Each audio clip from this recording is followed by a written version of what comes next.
And this is just one example of the damage that we're seeing in this area. A tree house hanging on by a few limbs, and multiple trees are knocked down in this backyard. And neighbors I spoke with tonight said that they actually saw that suspect just days before, Andrew Robeck.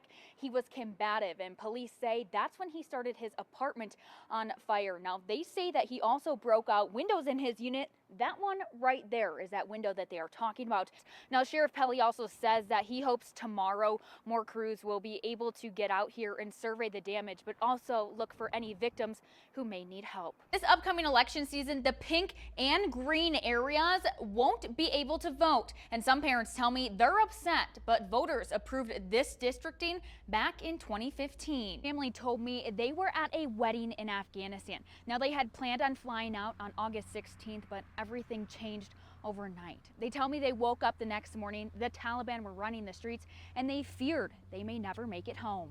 Driving through here tonight, you can see flashlights and candles flickering in the neighbors' windows as they are going on night 2 with no power. 11 News has uncovered that this is the officer's girlfriend. According to court documents, they're together. She's 31 years old and is accused of having an inappropriate sexual relationship with the same teen that this officer is accused of attacking.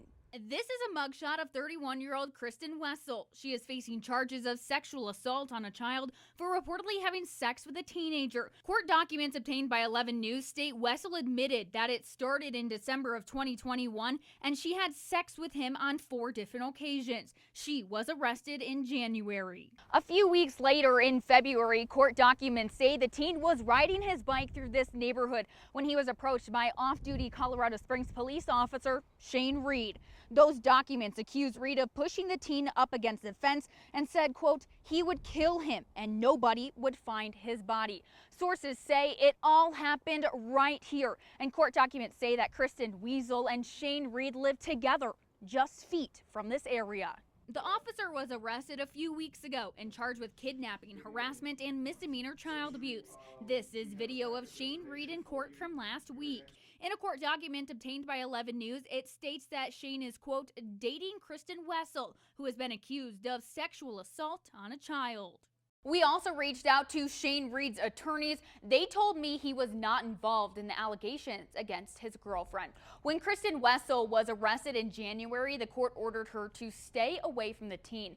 Since then, police say she violated that protection order 3 times. In court documents, the most recent time, cops say they found the teen hidden in a crawl space in Wessel's home.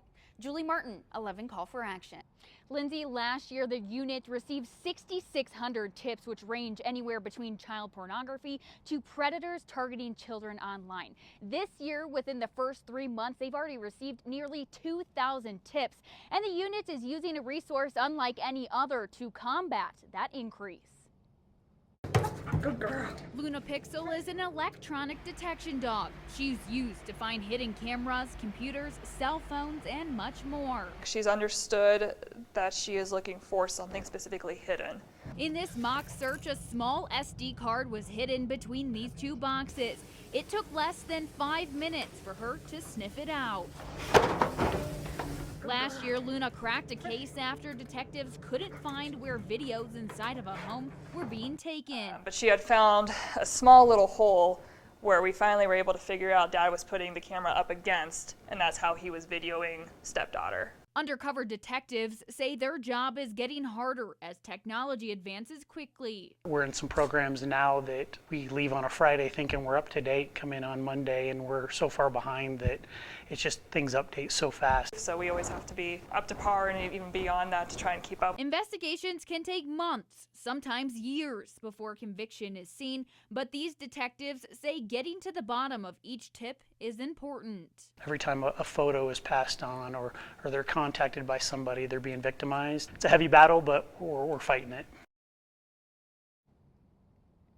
Now, the ICAC unit has started a vigilant parent initiative that just gets the conversation going with parents on how they can protect their children from falling victim. The unit is also working with local schools to educate those teachers on red flags that they can look out for in the classroom when their students are there. Live in Colorado Springs, I'm Julie Martin, KKTV 11 News. Important work.